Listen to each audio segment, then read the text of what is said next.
Classes of drugs which will be discussing. तो कुल मिला के दो क्लास ऑफ ड्रग्स हैं जो हम डिस्कस करने वाले हैं। जो एक क्लास ऑफ ड्रग्स हैं उन्हें हम कहते हैं डाईयूरेटिक्स, और जो एक दूसरा क्लास ऑफ ड्रग्स है उन्हें हम कहते हैं एंटी डायूरेटिक्स। मतलब ये डायूरेटिक्स के उल्टे हैं। तो पहले हम शुरुआत करेंगे डायूरेटिक्स से। और डायूरेटिक्स का मतलब क्या, डायूरेटिक्स का मतलब क्या होता है पहले ये समझने की ज़रूरत है। देखिए डायूरेटिक्स एक कौन से ड्रग्स हैं।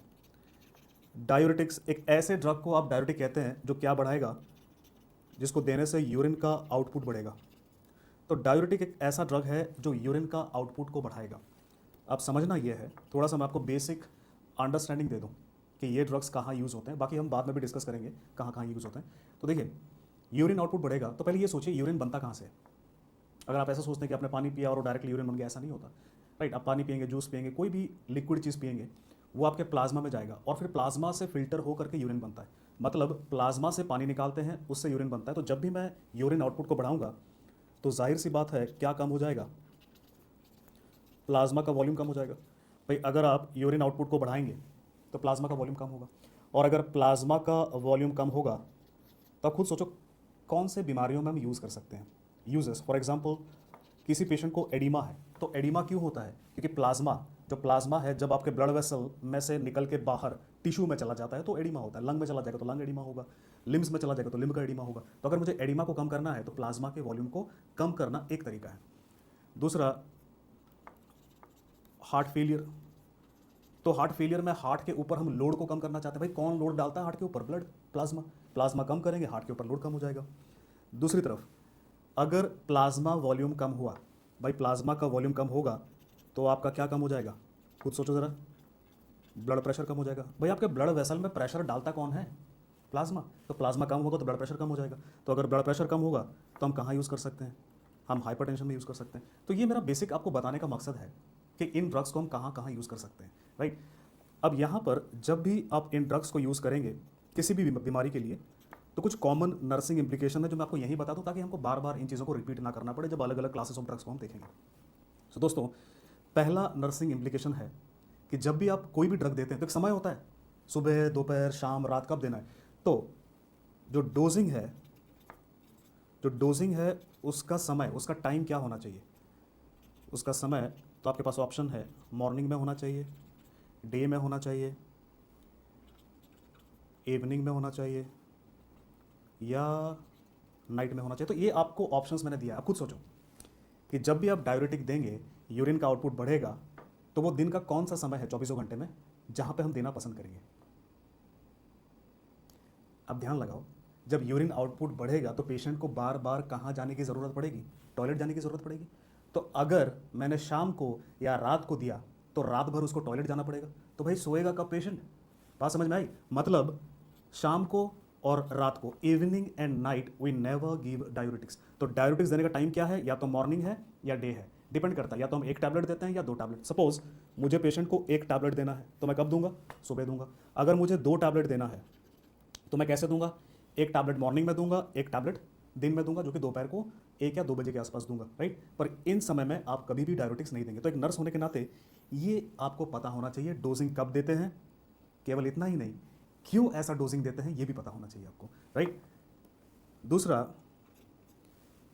ये जो ड्रग्स हैं ये ब्लड प्रेशर को कम करेंगे। मतलब एज ए नर्स आपको क्या पता होना चाहिए, आपको ये ध्यान में रखना है, you have to check if patient is on any drug that decreases blood pressure. तो आपको ये भी चेक करना है कि कहीं ऐसा तो नहीं कि मेरा पेशेंट ऑलरेडी एक ऐसे ड्रग पे है जहां ब्लड प्रेशर कम होता हो, और अब ये भी ब्लड प्रेशर कम करेंगे तो उसमें रिस्क किसका रहेगा, सीवियर हाइपोटेंशन का रिस्क रहेगा। ये हमारा बैक ऑफ द माइंड में रहना चाहिए। जैसे कि फॉर एग्जांपल पेशेंट मेरा कोई वेजोडाइलेटर पे तो नहीं, वेजोडाइलेटर जैसे कि कैल्शियम चैनल ब्लॉकर, कहीं पेशेंट मेरा किसी रास इनिबिटर पे तो नहीं, जैसे कि एस इनिबिटर हो गया, ARB, कैप्टोप्रिल, लोसार्टान, तो ये भी ब्लड प्रेशर को कम करते हैं। तो इनमें दिक्कत ये होगा कि ब्लड प्रेशर पेशेंट का बहुत ज़्यादा कम हो सकता है। तीसरा पॉइंट आपने ये ध्यान में रखना है कि जब भी डायूरेटिक देंगे ब्लड प्रेशर कम होगा। तो दोस्तों नर्स होने के नाते आपको पेशेंट्स में कुछ चीज़ें मॉनिटर करनी पड़ती हैं। क्या मॉनिटर करोगे यहाँ पे, आप रेगुलरली ब्लड प्रेशर और हार्ट रेट को मॉनिटर करेंगे इस पेशेंट्स में। राइट, सो ये कुछ नर्सिंग इम्प्लीकेशंस हैं जो आपके एग्जाम्स के लिए इंपॉर्टेंट हैं, और इनमें जो सबसे इंपॉर्टेंट चीज़ है वो ये है, डोजिंग, इन पे आपके एग्जाम्स में सवाल आता है। डोजिंग कौन से समय देना चाहिए, क्यों देना चाहिए, राइट। तो ये बेसिक आपका अंडरस्टैंडिंग हुआ, मैंने समझाया आपको। अब बाकी एक सिंपल मैकेनिज्म, सिंपल तरीके से हम मैकेनिज्म ऑफ एक्शन देखते हैं। मतलब कोई भी डाययूरेटिक हम देते हैं तो भाई वो यूरिन आउटपुट को बढ़ाता कैसे है, उसके पीछे लॉजिक क्या है, क्या करके वो यूरिन आउटपुट को बढ़ाता है, ये समझना चाहिए हमें, है कि नहीं। अब ध्यान से देखो, सपोज ये आपका रीनल ट्यूब्यूल है, ये आपका रीनल ट्यूब्यूल है, और रीनल ट्यूब्यूल में क्या क्या सिक्रीट होता है। रीनल ट्यूब्यूल में सोडियम सिक्रीट होता है, क्लोराइड सिक्रीट होता है, और ये जो है ये क्या है, इन्हें हम क्या कहते हैं, सॉल्यूट। रीनल ट्यूब्यूल में और क्या सिक्रीट होता है, वाटर भी सिक्रीट होता है। और यूजुअली होता क्या है कि हमारी बॉडी ज़्यादातर सॉल्यूट और ज़्यादातर पानी जो है सॉल्यूट खींच के लेके जाता है। तो ज़्यादातर सॉल्यूट क्या होता है, सोडियम या क्लोराइड, वो आपके बॉडी में क्या होता है, री एब्जॉर्ब होता है, मतलब वापस बॉडी में जाता है। क्योंकि ये सॉल्यूट है तो ये पानी को खींच करके, देखिए यहाँ पे मैंने डायग्राम बनाया ना, ये पानी को अपने साथ खींच करके आपके बॉडी में वापस ले जाते हैं। अब समझो, मेरे को क्या करना है, यूरिन आउटपुट को बढ़ाना है, पानी को बाहर लेके जाना है। लेकिन पानी जागीर किसकी है, प्रॉपर्टी किसकी है, पानी सॉल्यूट की प्रॉपर्टी है, बिना उसकी मर्जी के मैं बाहर नहीं ले जा सकता। तो अगर मुझे पानी को बाहर ले जाना है तो ये जो री एब्जॉर्प्शन हो रहा था सॉल्यूट का, मुझे उसे रोकना है। तो अगर सॉल्यूट री एब्जॉर्ब नहीं होगा, सॉल्यूट बाहर जाएगा, तो ऑटोमेटिकली कौन बाहर जाएगा, पानी भी बाहर जाएगा। मतलब जितने भी डाययूरेटिक्स हमारे पास हैं वो पानी को बाहर लेके जाते हैं, कैसे, सॉल्यूट को बाहर ले जा करके। तो ये ओवरऑल मैकेनिज्म है सभी डाययूरेटिक्स का। केवल एक ही डाययूरेटिक्स, तो ऑल डाययूरेटिक्स, जितने भी डाययूरेटिक्स हैं वो कैसे काम करते हैं, वो सॉल्यूट के रीअब्जॉर्प्शन को रोकते हैं और वो सॉल्यूट पानी को बाहर लेकर के जाता है। सिर्फ एक लौता एक एक्सेप्शन है, और वो जो डाययूरेटिक है वो है मैनिटॉल। तो मैनिटॉल कैसे काम करता है, देखो मैंने फिर से वही ल्यूमेन बनाया, और इस ल्यूमेन में मैंने क्या किया, अब मैनिटॉल को डाल दिया। मैनिटॉल, आप एक चीज़ समझिए, मैनिटॉल खुद ऑस्मोटिक है, तो आपके सॉल्यूट ऑस्मोटिक हैं, उसी प्रकार मैनिटॉल खुद ऑस्मोटिक प्रोडक्ट है। और मैनिटॉल क्या करता है, ये पानी को बाइंड कर जाता है। तो जब भी आप मैनिटॉल देंगे वो पानी को अपने साथ बाहर लेकर के जाएगा, बाइंड तो नहीं करेगा पर ऑस्मोटिक होने की वजह से उसको अपने साथ धकेल करके बाहर लेकर के जाएगा। तो दो मैकेनिज्म है, ये जो डाययूरेटिक्स हैं सॉल्यूट के माध्यम से काम करते हैं, ये जो डाययूरेटिक है खुद पानी को बाहर लेकर के जाता है। तो ये बेसिक चीज़ है जो मैंने आपको समझाने की कोशिश की कि ये डाययूरेटिक्स देने के बाद किस तरह से पानी बाहर जाता है, या तो सॉल्यूट की मदद से बाहर जाएगा, सोडियम या क्लोराइड की मदद से, या फिर खुद ड्रग अपने आप लेकर के जाएगा, अगर वो क्या है, एक ऑस्मोटिक डाययूरेटिक है। अब दोस्तों, अब हम आगे बात करेंगे, एक इंपॉर्टेंट एस्पेक्ट मैं आपको समझाने की कोशिश करूंगा कि जो जितने भी डाययूरेटिक्स हैं हमारे पास, वो आखिरकार काम कैसे करती हैं, कैसे काम करेंगी। तो उसके लिए आपको पता है यूरिन किसकी, कौन से ऑर्गेनल में बनता है, किडनी में, उसे हम कहते हैं नेफ्रॉन, राइट। तो नेफ्रॉन में यूरिन बनता है, तो कैसे बनता है वो समझने की ज़रूरत है। तो यहाँ पे थोड़ा सा अपने को एक नेफ्रॉन का स्ट्रक्चर बनाना पड़ेगा। तो लेट अस सपोज ये जो स्ट्रक्चर मैंने बनाया है यहाँ पे, सपोज ये आपका बॉमन्स कैप्सूल है, और बॉमन्स कैप्सूल में बहुत सारी कैपिलरीज हैं, ये आपकी कैपिलरीज हैं, और इन कैपिलरीज में से होता क्या है, जो पानी है वाटर वो फिल्टर होता है, जो सॉल्यूट है सॉल्यूट फिल्टर होता है, मतलब सोडियम क्लोराइड फिल्टर होता है, और फिर वो आगे आपके किडनी में, मतलब नेफ्रॉन में अलग अलग सेगमेंट से होते हुए आगे जाएंगे। तो वही सेगमेंट अभी हम बनाएंगे, यहाँ पे छोटा सा डायग्राम के तौर पर दर्शाऊंगा मैं आपको।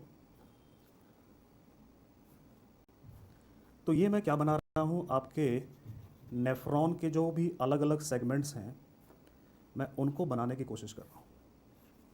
तो देखिए यहाँ पर जो ये पहला सेगमेंट है, इसे हम कहते हैं पीसीटी या प्रॉक्सिमल कन्वॉल्यूटेड ट्यूब्यूल, पीसीटी कहते हैं। इसे हम कहते हैं DTL, descending thin limb. Descending क्यों, क्योंकि नीचे की तरफ जा रहा है, थिन क्योंकि ये पतला होता है। उसी प्रकार ये जो है एसेंडिंग थिन लिम्ब है, एसेंडिंग क्यों, क्योंकि ऊपर की तरफ जा रहा है, थिन क्यों, मतलब पतला है। ये जो पार्ट है इसे हम कहते हैं thick ascending limb. Thick ascending limb क्यों, क्योंकि ऊपर की तरफ जा रहा है, एसेंडिंग। थिक क्यों, क्योंकि मोटा है ये जो पार्ट है इसे हम कहते हैं डीसीटी या डिस्टल कन्वॉल्यूटेड ट्यूब्यूल। कन्वॉल्यूटेड क्योंकि इसका शेप देखिए आप किस तरह से कन्वॉल्यूटेड है, और डिस्टल लोकेशन है तो डिस्टल कन्वॉल्यूटेड ट्यूब्यूल कहते हैं। और आखिर में जो है उसे हम कहते हैं कलेक्टिंग डक्ट, बिकॉज सारा यूरिन और सॉल्यूट को कलेक्टिंग डक्ट कलेक्ट करेगा, जो इन सब सेगमेंट से होते हुए जाएगा। तो ये आपका बेसिक स्ट्रक्चर है जो आप एनाटॉमी या फिजियोलॉजी में पढ़ते हैं। अब मैं बताऊंगा इनका फंक्शन क्या है। देखो सबसे पहली बात, प्रॉक्सिमल कन्वॉल्यूटेड ट्यूब्यूल, यहाँ पे होता क्या है, क्या रीएब्जॉर्ब होता है। तो यहाँ पे सोडियम और वाटर सोडियम रीअब्जॉर्ब होता है और उसी की वजह से वाटर रीअब्जॉर्ब होता है। पर इसके होने के पीछे एक एंजाइम का हाथ है जिसे हम कहते हैं कार्बनिक एनहाइड्रेस। Ca मतलब कार्बनिक एनहाइड्रेस। सो कार्बनिक एनहाइड्रेस क्या करता है, सोडियम और वाटर को रीअब्जॉर्ब करवाता है। डिसेंडिंग थिन लिम्ब में सिर्फ वाटर रीअब्जॉर्ब होता है, एसेंडिंग थिन लिम्ब में सिर्फ वाटर रीअब्जॉर्ब होता है। थिक एसेंडिंग लिम्ब में यहाँ पे एक पंप है जिसे हम कहते हैं सोडियम पोटाशियम 2 क्लोराइड पंप। मतलब यहाँ पे एक सोडियम एक पोटाशियम 2 क्लोराइड को अंदर लेकर के जाता है ये पंप। पर यहाँ पे जो सरप्राइजिंग बात है वो ये है कि पानी वाटर यहाँ पे एब्जॉर्ब नहीं होता। वाटर कहाँ रह जाता है दोस्तों, वाटर आपके ल्यूमन में रह जाता है। उसी प्रकार डीसीटी में एक पंप है जिसे हम कहते हैं सोडियम क्लोराइड को ट्रांसपोर्टर। मतलब ये एक सोडियम एक क्लोराइड को ये लेकर के जाएगा। पर यहाँ पर भी थिक एसेंडिंग लिम्ब की तरह जो पानी है वो कहाँ रह जाता है, वो ल्यूमन में रह जाता है। आखिरकार अगर आप देखें तो जो पानी है और कुछ सॉल्यूट है वो कहाँ पहुँचेगा, कलेक्टिंग डक्ट में पहुँचेगा। और कलेक्टिंग डक्ट में हमारे पास एक और पंप होता है, इसे हम कहते हैं इनएक। इनएक मतलब एपिथेलियल सोडियम चैनल। ये क्या करेगा, ये सॉल्यूट सोडियम को रीअब्जॉर्ब करेगा और उसकी वजह से वाटर को भी रीअब्जॉर्ब करेगा। तो यहाँ सॉल्यूट और वाटर दोनों, सॉल्यूट मतलब सोडियम। पर एक चीज़ आपको यहाँ पर समझने का ज़रूरत है कि कलेक्टिंग डक्ट में होता क्या है। जब भी यहाँ पे सोडियम एब्जॉर्ब होगा, उस सोडियम के एब्जॉर्ब होने की वजह से जो पोटाशियम है उसका लॉस हो जाता है। तो सोडियम, समझिए इस बात को, जितना सोडियम बॉडी में जाएगा उतना पोटाशियम बॉडी में से बाहर जाएगा। तो ये बेसिक चीज़ें हैं जो फंक्शन है नेफ्रॉन का, मैंने आपको समझाया, क्योंकि इसको बिना समझे आप डायूरेटिक्स कभी भी समझ नहीं पाएंगे। अब देखिए, अब बात करते हैं कहाँ कहाँ डायूरेटिक्स काम करते हैं। सबसे पहले बात करते हैं पीसीटी की। तो प्रॉक्सिमल कन्वोल्यूटेड ट्यूब्यूल में ये जो एंजाइम है इसको मैं ब्लॉक कर दूंगा और इन ड्रग्स को कहते हैं कार्बनिक एनहाइड्रेस इनहिबिटर्स। अगर मैंने ब्लॉक कर दिया तो सोडियम और वाटर रीअब्सॉर्ब नहीं होगा, दोनों बॉडी में से कहाँ चले जाएंगे, बाहर चले जाएंगे। अगर हम बात करें डिसेंडिंग थिन लिम्ब और एसेंडिंग थिन लिम्ब, तो यहाँ पे काम नहीं कर सकते। क्यों? क्योंकि सॉल्यूट एब्जॉर्ब हो नहीं रहा। और मैंने आपको क्या कहा था कि अगर मुझे पानी को बाहर लेकर के जाना है तो कौन बाहर लेकर के जाएगा, सॉल्यूट लेकर के जाएगा। और क्योंकि डीटीएल और एटीएल में सॉल्यूट एब्जॉर्ब हो ही नहीं रहा, तो डायूरेटिक काम करे तो भी कैसे काम करे यहाँ पे, है कि नहीं। अब बात करते हैं थिक एसेंडिंग लिम्ब की। देखिए, थिक एसेंडिंग लिम्ब में कुछ है जो सॉल्यूट को एब्जॉर्ब कर रहा है और उसे मैं ब्लॉक करूंगा। तो मैं ब्लॉक करूंगा सोडियम पोटाशियम 2 क्लोराइड को ट्रांसपोर्टर को, जिसकी वजह से क्या होगा, सोडियम पोटाशियम क्लोराइड कोई भी एब्जॉर्ब नहीं होगा और उसकी वजह से सोडियम क्लोराइड वाटर इन तीनों का एक्सक्रीशन बढ़ जाएगा। तो ये जो ड्रग्स यहाँ पे काम करते हैं थिक एसेंडिंग लिम्ब में, इन्हें हम कहते हैं लूप डायूरेटिक्स। तो दोस्तों इन्हें हम कहते हैं लूप डायूरेटिक्स। और लूप डायूरेटिक्स में जो सबसे इंपॉर्टेंट ड्रग है वो फ्यूरासमाइड है, आप लोगों ने सुना होगा इसके बारे में। अब आगे बढ़ते हैं और ये जो आपका सेगमेंट है कलेक्टिंग डक्ट, कलेक्टिंग डक्ट। अच्छा, उससे पहले डीसीटी की बात करते हैं, डिस्टल कन्वोल्यूटेड ट्यूब्यूल। यहाँ पे मैं क्या कर सकता हूँ, मैं इस पंप को ब्लॉक कर दूंगा जो सोडियम और क्लोराइड को लेकर के जा रहा है, तो पानी बाहर चला जाएगा उसके साथ। और इनको जो ब्लॉक करने वाले ड्रग्स हैं इन्हें हम कहते हैं थायजाइड्स। तो थायजाइड्स क्या करेंगे, डीसीटी में काम करेंगे। अब बात करते हैं कलेक्टिंग डक्ट की। अब दोस्तों समझो, कलेक्टिंग डक्ट में मैं डायरेक्टली दो चीज़ें कर सकता हूँ। मैं एक तो इस पंप को डायरेक्टली इनहिबिट कर दूंगा, इनएक को, बाय गिविंग ड्रग्स लाइक एमाइलोराइड और ट्राइमटेरिन। तो ये जो दो ड्रग्स हैं एमाइलोराइड और ट्राइमटेरिन, ये क्या करेंगे, पंप को खुद ब्लॉक करेंगे। या फिर मैं एक और काम कर सकता हूँ, ये जो पंप है इस पंप की मैं सिंथेसिस को ब्लॉक कर सकता हूँ, इनएक की सिंथेसिस को ब्लॉक कर सकते हैं by giving a drug called as spironolactone. तो दोस्तों समझो आप यहाँ पे एमाइलोराइड और ट्राइमटेरिन ये खुद पंप को जाके ब्लॉक करेंगे। स्पायरोनोलैक्टोन पंप को ब्लॉक नहीं करता पर उसकी सिंथेसिस को ब्लॉक करेगा, पर एंड में इफेक्ट तो एक ही आने वाला है। तो जब भी ये ड्रग्स आप देंगे एमाइलोराइड, ट्राइमटेरिन, स्पायरोनोलैक्टोन, तो ये क्या करेंगे, सोडियम के रीअब्जॉर्प्शन को ब्लॉक करेंगे। सोडियम नहीं आएगा, पानी नहीं आएगा, बाहर जाएगा। तो दोस्तों सबसे पहला चीज़ आपको याद रखना है आपके एग्जाम्स के लिए, कौन सा डायूरेटिक कहाँ पे काम करता है। देखो कहाँ काम करता है, कार्बनिक एनहाइड्रेस इनहिबिटर्स कहाँ काम करते हैं, पीसीटी में। लूप डायूरेटिक्स फ्यूरोसमाइड कहाँ काम करता है, थिक एसेंडिंग लिम्ब में। थायजाइड्स कहाँ काम करते हैं, डीसीटी में। स्पायरोनोलैक्टोन, एमाइलोराइड, ट्राइमटेरिन कहाँ काम करते हैं, कलेक्टिंग डक्ट में। देखो कितना सिंपल है अगर आपको ये मैकेनिज्म पता हो। अब इससे मैं थोड़ा आगे चलूंगा और देखूंगा कि इन ड्रग्स का पोटेशियम पे क्या इफेक्ट आता है, बिकॉज डायूरेटिक्स और पोटेशियम का जो रिलेशन है इस पे आपके एग्जाम्स में काफ़ी क्वेश्चंस आते हैं। अब थोड़ा सा ध्यान दो यहाँ पे। देखिए मैंने क्या कहा कि जो पोटेशियम बॉडी में से बाहर जा रहा है कलेक्टिंग डक्ट में, वो पोटेशियम बाहर क्यों जा रहा है, क्योंकि सोडियम अंदर आ रहा है। मतलब जितना सोडियम अंदर आएगा उतना पोटेशियम बाहर जाएगा। अब अगर मैं इन ड्रग्स की बात करता हूँ, ये ड्रग्स, तो ये ड्रग्स सोडियम को अंदर आने नहीं देंगे भाई। ये ड्रग्स देने की वजह से सोडियम अंदर आएगा नहीं, और अगर सोडियम अंदर आएगा नहीं तो पोटेशियम बाहर जाएगा नहीं। तो इन ड्रग्स को देने की वजह से बॉडी में क्या बढ़ जाएगा, क्या बढ़ जाएगा, पोटेशियम बढ़ जाएगा। और जब भी बॉडी में पोटेशियम बढ़ जाता है दोस्तों उसे हम क्या कहते हैं, उसे हम कहते हैं हाइपरकेलेमिया। तो ये जितने भी ड्रग्स हैं, मैंने बताया आपको यहाँ पे, एमाइलोराइड, ट्राइमटेरिन, स्पाइरोलेक्टोन, दोस्तों ये सारे के सारे क्या करेंगे, हाइपरकेलेमिया करेंगे, मतलब पोटेशियम को बढ़ाएंगे। तो इनके बारे में एक इंपॉर्टेंट नर्सिंग इंप्लीकेशन है जो आपको ध्यान में रखना चाहिए। जब भी, केवल यही नहीं, कोई भी ड्रग जब पोटेशियम को बढ़ाएगा तो आपने क्या ध्यान में रखना है, नर्सिंग इंप्लीकेशन क्या है। Number 1, you'll ask the patient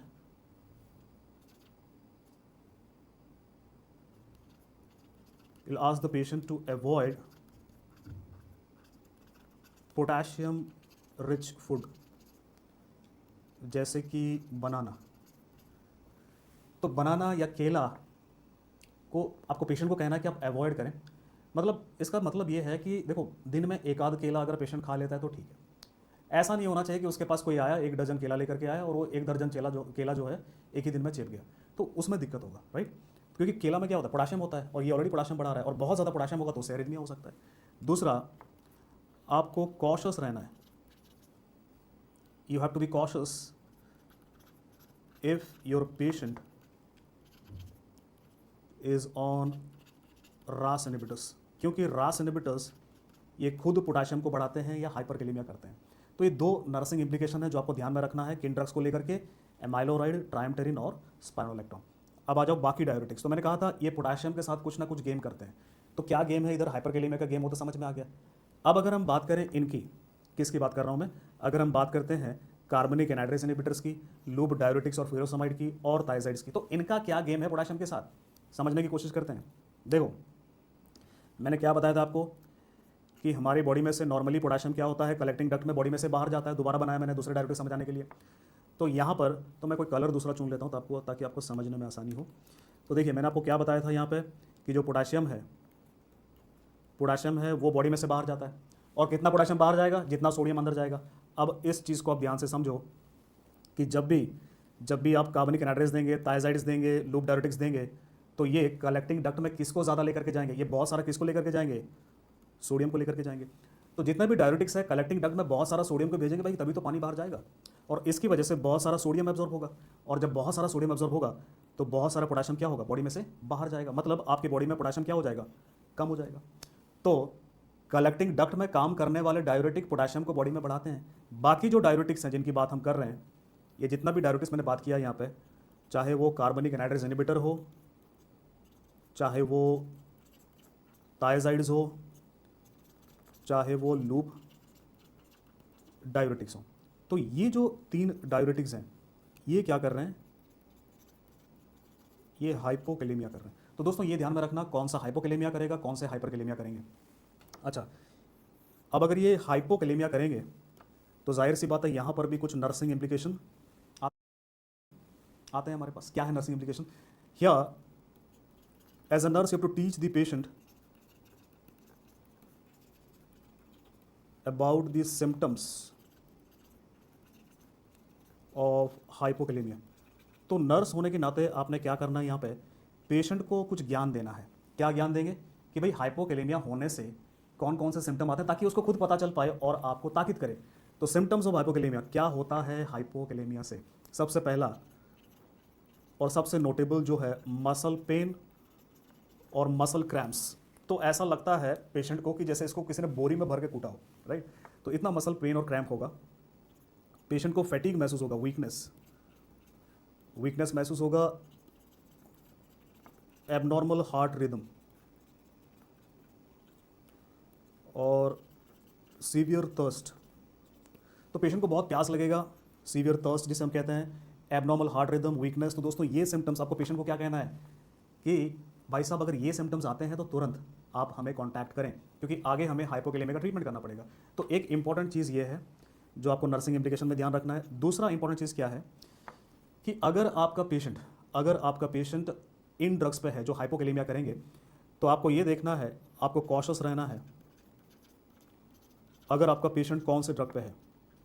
तो अगर आपने कार्डियोवैस्कुलर सिस्टम पढ़ चुके हैं ऑलरेडी, मैंने बताया था वहाँ पे कौन सा ड्रग की टॉक्सिसिटी बढ़ सकती है अगर हाइपोकेलेमिया हो।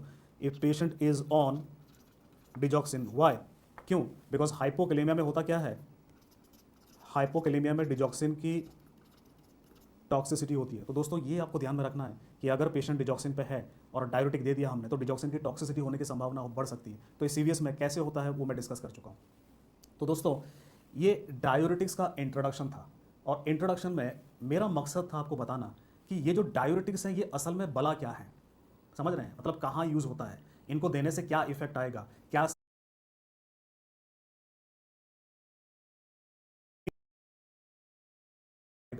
साइड इफेक्ट आएगा।